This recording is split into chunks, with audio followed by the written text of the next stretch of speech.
Bioterror. The world lives with it. You live with it. Viruses are stolen, re-engineered, misused with tragic results. And who are you supposed to trust? We are the unflinching mop that sops up the evils of bioterrorism and chemical warfare. They call us TerraSave.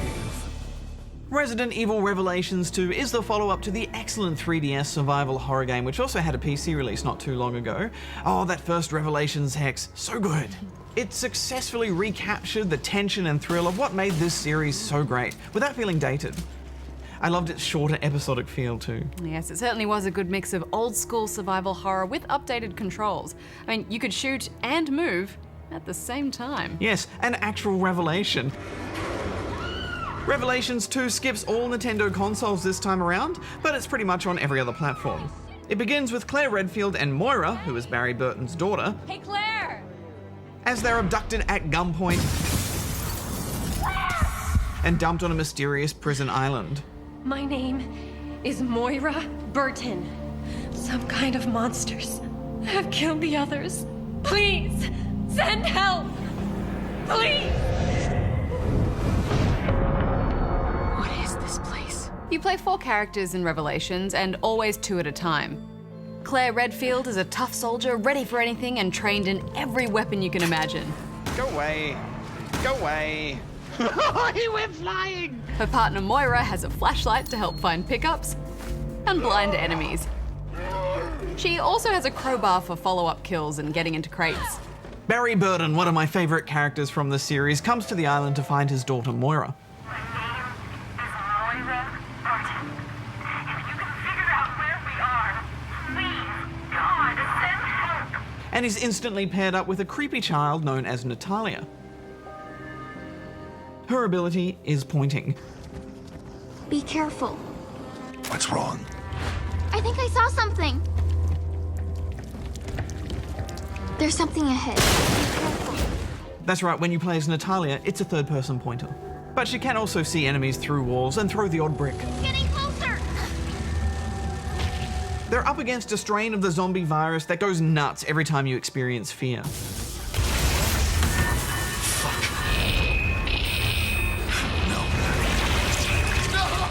The island is, of course, an experimental sanctuary for zombie virus testing.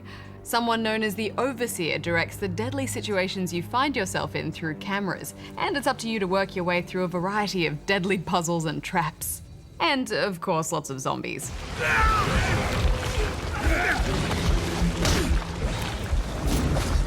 You're doing good! As you progress, you always have this sinking feeling that there isn't actually any way out, and every break you get is always orchestrated by this Overseer. It's not a very imaginative plot or setting, is it, Hex? No, it's a pretty grimy location too, not a whole lot of colour or light. In fact, it even reminded me of old school Silent Hill at times. And that's not really a bad thing. I mean, this is horror. It's just nothing we haven't seen before visually, and it doesn't really give off a AAA vibe. And I have to say, even for zombies, these guys are pretty brain dead.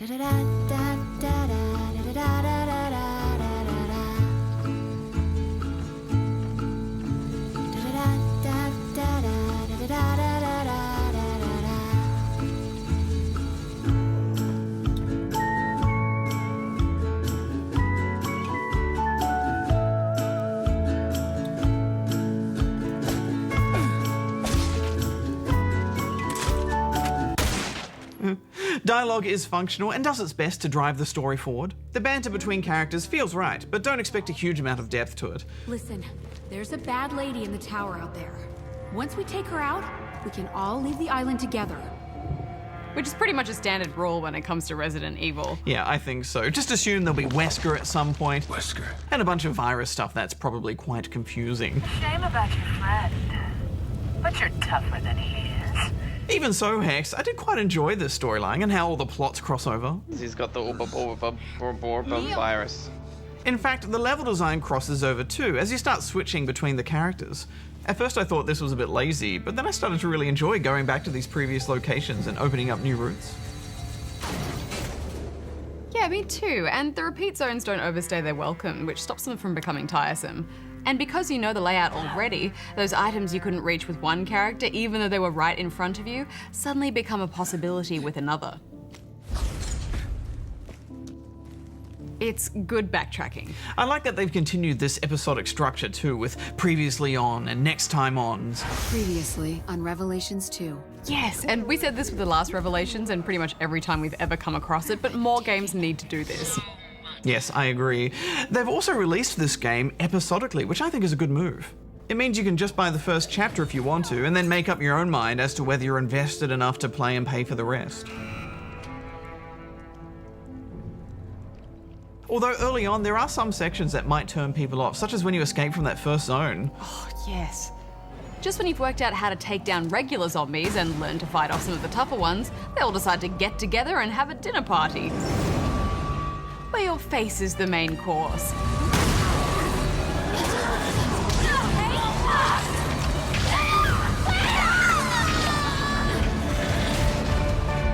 That place very much. Oh, I just found that section so frustrating, Barjo. Me too, but that's kind of core of the Resident Evil design. They have these big action sequences, and somewhere in the middle is a puzzle you need to figure out, or you're just dead. And like them or not, I think sections like this are meant to be full on and feel unfair. And it stops you from just running and shooting the whole game. It breaks up the gameplay. You can play through the campaign in local co-op, although the official PC patch was only in beta at the time of recording. I'm coming. I'm crowbarring him, it's all good. Not all good. Run. I'm here. I helped. It's certainly a much easier game with a human buddy, and there is some fun there to be had. That small co-op screen is frustrating though, and it's strange not to have online support built in. And I'm still not sure if online is actually coming. I can't find any official information on it. Oh god. Although co-op isn't much fun if you're playing Natalia or Moira, the utility characters. Bricks are your thing. You're trained in the art of bricks. Brick usage. Well, it's different being less involved in the combat, and I don't think it's always a bad thing, but for this particular game, I really do just wish I was on my own. No AI, no buddy. Oh, shiny! Pick it up. Oh yeah, I'll take that. Thank you. Why can't I use the handgun ammo? I'm just not sold on this two-character system they keep cramming into this series, whether it be with AI or a friend. I'm in two minds about it. It's a different kind of tension in co-op. When playing with a friend, you tend to be less cautious, and you separate more, which can lead to issues when one player is in trouble. Ow. Bit of a problem there. What's going on?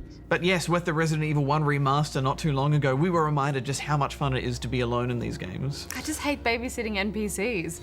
I'm on the way. And, you know, they get themselves in trouble all the time. I shouldn't go on ahead. What I found frustrating about the AI most of all, though, is just trying to figure out when your teammate is actually in trouble. You never really know if they're invincible or if you need to save them from a fight that they're in. I hate babysitting too, and I agree there's quite a few deaths that feel cheap because the AI just does not know what to do.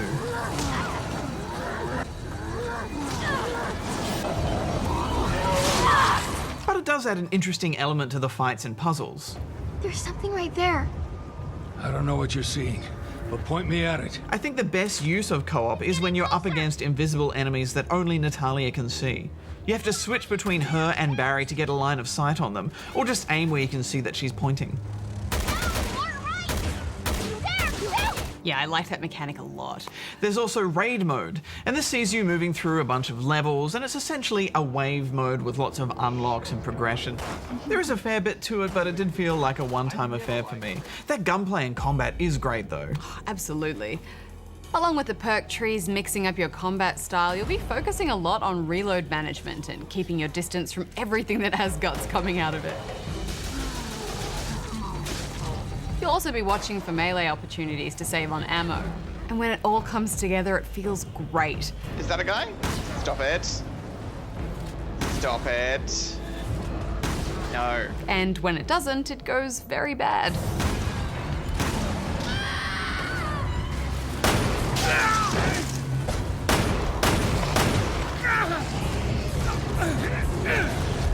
There's solid creature design from the bosses to the standard zombies, which I think is the biggest strength of the game.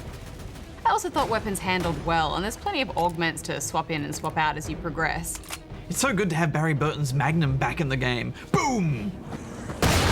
And I like that enemies don't drop ammo or pickups. This means you don't waste your time checking bodies. It's more scavenging what you can find about the rooms. I also quite like that you use the torch or the third person pointing to find extra ammo when you're running low. It means the pace is kept up because you're not scavenging all the time, but you can still get that help when you need it. Yeah, and that's actually my favourite part about Revelations 2, Barjo, that you're always running out of ammo. Even experienced players will often get down to their last bullet at times. It works so well, doesn't it? I think that's key to keeping things really stressful. Every shot I missed just made me wince and cringe. Yeah, I mean, to the point where you really get annoyed at yourself if you waste too much. And that's not an easy thing to get right in survival horror games either. Although I do wonder who's leaving all these precious gems everywhere. Topaz all over the place. They might as well call it Topaz Island. I like a bit of topaz. Yeah, me too. I don't have many gripes with this game actually, Hex, and the more I played of it, the more I started to forget those gripes anyway and really get into the groove. For me, Barjo, it was actually kind of the opposite. The more I played, the less I enjoyed the game's lack of colour and light. I think overall the tone of this game just wore me down a bit. Well, for me, it's that Resident Evil formula that always pulls me in. You walk into a room and you're given something like a locked door usually, sometimes a puzzle, a switch, a missing object. This is Niels. Something to give you a goal to put on the back of your mind, so you're always moving forward onto the next thing while you're still finishing off the last thing you had to do. So you're never at a loss as to what your next objective is. Revelations 2 doesn't reinvent the franchise, but it's a solid addition, and there's a lot here to like. I'm giving it 3.5.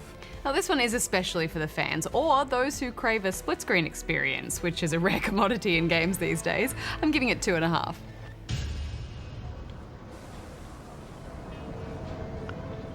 Let's check out his pants. Fashion break. Yeah, shouldn't have skipped leg day, bro. Okay.